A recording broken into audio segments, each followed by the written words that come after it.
Selamat pagi Pak Wisnu, selamat pagi teman-teman. Kami dari kelompok G yang terdiri dari 5 anggota. Yang pertama ada Agrevita Tata Karisma, nomor induk mahasiswa 30102. Yang kedua ada Afifatul Mutmainah, nomor induk mahasiswa 30139. Yang ketiga ada Erlia Anggiarini, nomor induk mahasiswa 30154. Kemudian ada saya sendiri, Amalia Solatiawa, nomor induk mahasiswa 30162. Yang terakhir ada Dia Ratna Atmaranti, nomor induk mahasiswa 30574. Di sini saya akan mempresentasikan In Price of the Incomplete Leader.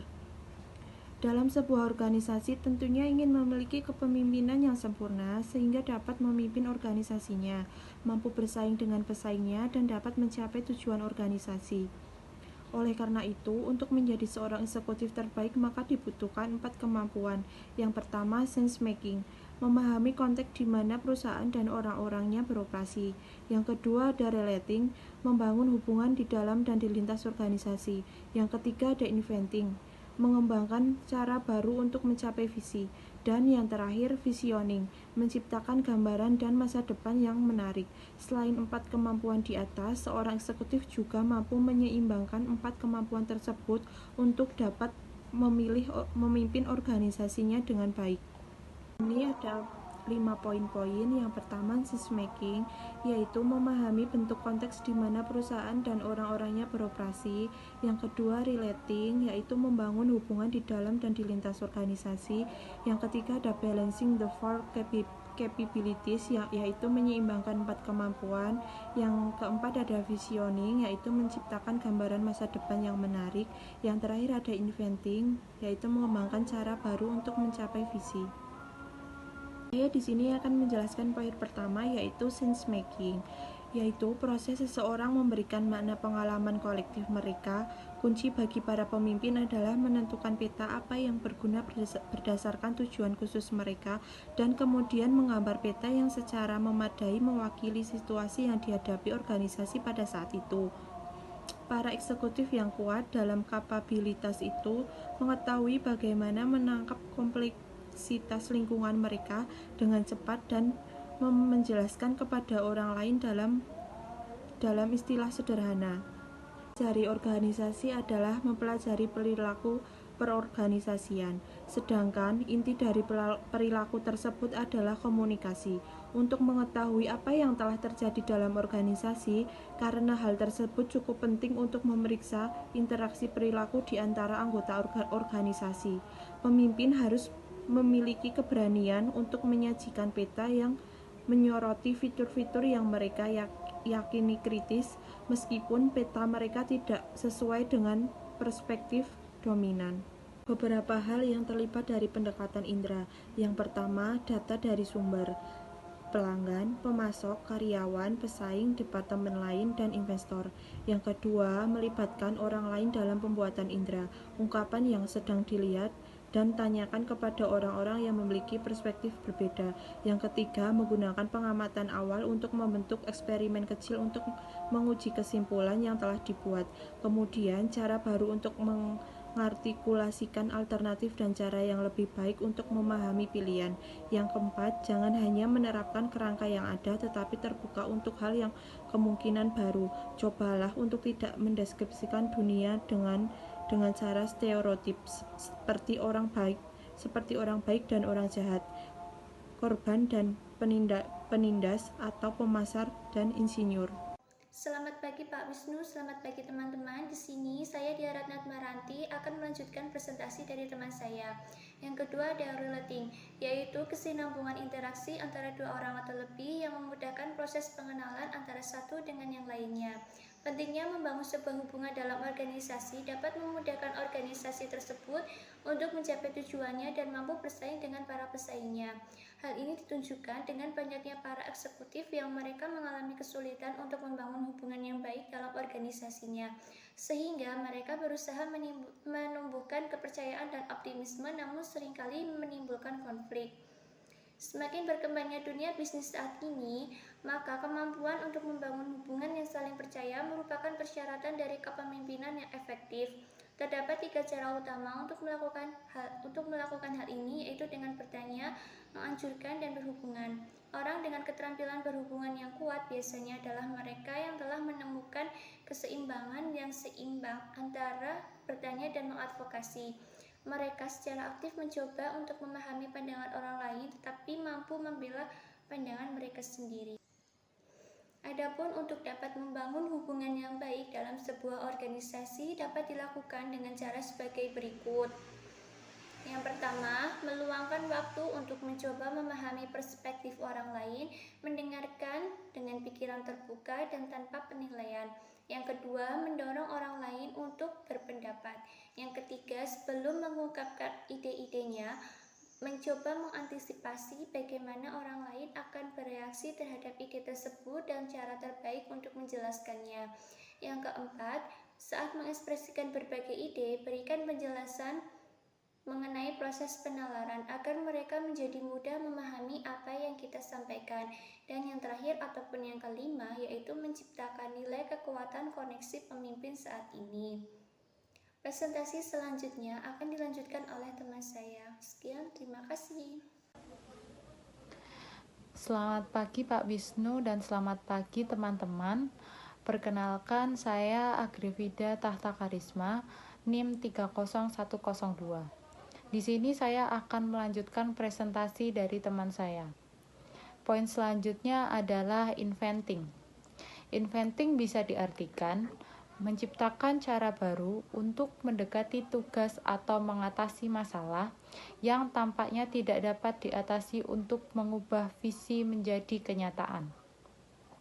Untuk mengubah visi masa depan menjadi sebuah kenyataan, saat ini para pemimpin perlu merancang proses yang akan menghidupkannya, yang menggerakkan bisnis tersebut dari dunia abstrak ke dunia nyata. Perusahaan menggunakan seluruh sumber daya yang dimilikinya untuk mencapai visi dan tujuannya. Untuk mewujudkan visi yang baru, biasanya seorang pemimpin tidak bisa terus melakukan hal yang sama seperti yang mereka lakukan sebelumnya. Seorang pemimpin perlu mengembangkan, merancang, dan mempraktekkan cara-cara baru untuk berinteraksi dan mengatur jalannya bisnis tersebut.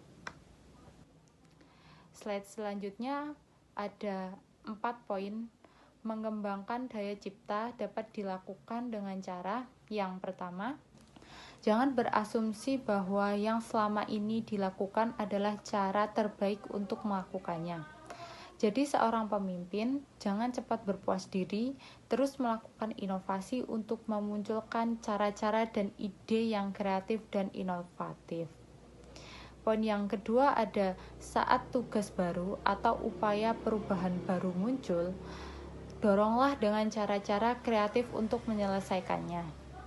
Jadi mendorong dengan usaha-usaha terkreatif dan menghasilkan perubahan.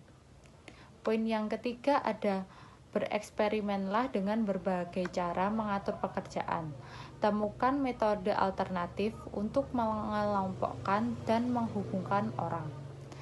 Jadi pemimpin di sini lebih banyak melakukan pengamatan dan mencari tahu dari pengalaman tentang berbagai cara untuk mengatur pekerjaan, mengelompokkannya, dan menghubungkan karyawan. Poin yang keempat ada saat bekerja untuk memahami lingkungan Anda saat ini, tanyakan pada diri Anda, pilihan lain apa yang mungkin dilakukan.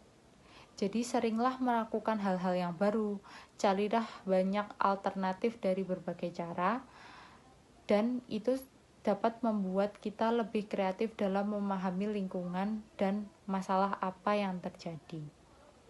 Sekian presentasi dari saya. Akan dilanjutkan teman saya. Terima kasih. Kemampuan yang keempat yaitu visioning. Visioning melibatkan pembuatan citra masa depan yang menarik. Seperti sense making, visioning bersifat dinamis dan kolaboratif. Sebuah proses mengartikulasikan apa yang ingin dibuat bersama oleh anggota organisasi. Pada dasarnya, visioning memberi orang rasa makna dalam pekerjaan mereka. Pemimpin yang terampil dalam kemampuan ini dapat membuat orang bersemangat tentang pandangan mereka tentang masa depan, sambil mengundang orang lain untuk membantu mengkristalkan citra tersebut. Jika mereka menyadari orang lain tidak bergabung dan membeli visi tersebut, mereka tidak hanya akan menaikkan volume, akan tetapi mereka juga akan terlibat dalam dialog tentang realitas yang ingin mereka hasilkan. Mereka menggunakan cerita dan metafora untuk melukiskan gambaran yang jelas tentang apa yang ingin dicapai oleh visi tersebut, bahkan jika mereka tidak memiliki rencana yang komprehensif untuk mencapainya. Mereka tahu bahwa jika visi tersebut kredibel dan cukup menarik, orang lain akan menghasilkan ide untuk memajukannya. Pemimpin yang unggul dalam visi berjalan di jalan yang mereka bekerja untuk mewujudkan nilai-nilai inti dan ide-ide yang terkandung dalam visi tersebut. Kemudian, untuk menciptakan sebuah visi, yang pertama yang harus dilakukan adalah berlatih menciptakan visi di banyak bidang, termasuk kehidupan kerja, kehidupan rumah, dan dalam kelompok komunitas. Yang kedua, mengembangkan visi tentang sesuatu yang menginspirasi, karena antusiasme akan membuat orang lain mendengarkan apa yang mereka anggap menarik dan penting. Yang ketiga, berharap bahwa tidak semua orang akan berbagi minat Anda. Jadi bersiaplah untuk menjelaskan mengapa orang harus peduli dengan visi Anda dan apa yang dapat dicapai melalui visi tersebut. Yang keempat, jangan khawatir jika Anda tidak tahu bagaimana mencapai visi tersebut, karena jika visi tersebut menarik dan kredibel, orang lain akan menemukan berbagai cara untuk membuatnya nyata. Yang kelima, menggunakan gambar, metafora, dan cerita untuk menyampaikan situasi kompleks yang memungkinkan orang lain untuk bertindak. Perkenalkan, nama saya Afifatul Umainah, nomor mahasiswa 30139. Saya akan melanjutkan presentasi dari teman saya mengenai balancing the four capabilities. Penginderaan, hubungan, penglihatan, dan penemuan saling bergantung. Tanpa kesadaran, tidak ada pandangan umum tentang realitas untuk memulai. Tanpa hubungan, orang bekerja dalam isolasi atau lebih buruk lagi, berjuang menuju tujuan yang berbeda. Tanpa visi, tidak ada arah bersama, dan tanpa menemukan visi tetap menjadi ilusi. Tidak ada pemimpin, bagaimanapun akan unggul di 4 kemampuan dalam ukuran yang sama. Selanjutnya, uraian berikut akan membantu Anda mengenali peluang untuk mengembangkan kemampuan kepemimpinan Anda dan mengidentifikasi celah untuk bekerja dengan orang lain. Yang pertama, tanda-tanda pembuatan sensor lemah. Anda sangat yakin bahwa Anda biasanya benar dan orang lain seringkali salah. Tanda-tanda relasi lemah. Anda menyalahkan orang lain atas gagalnya sebuah proyek. Kemudian tanda-tanda visi yang lemah. Anda merasa seperti terpental dari satu pilar ke tiang lain tanpa tujuan yang lebih besar. Kemudian tanda-tanda penemuan lemah. Visi organisasi Anda tampak abstrak bagi Anda. Sekian presentasi dari kelompok kami, ada kurang lebihnya kami mohon maaf. Terima kasih.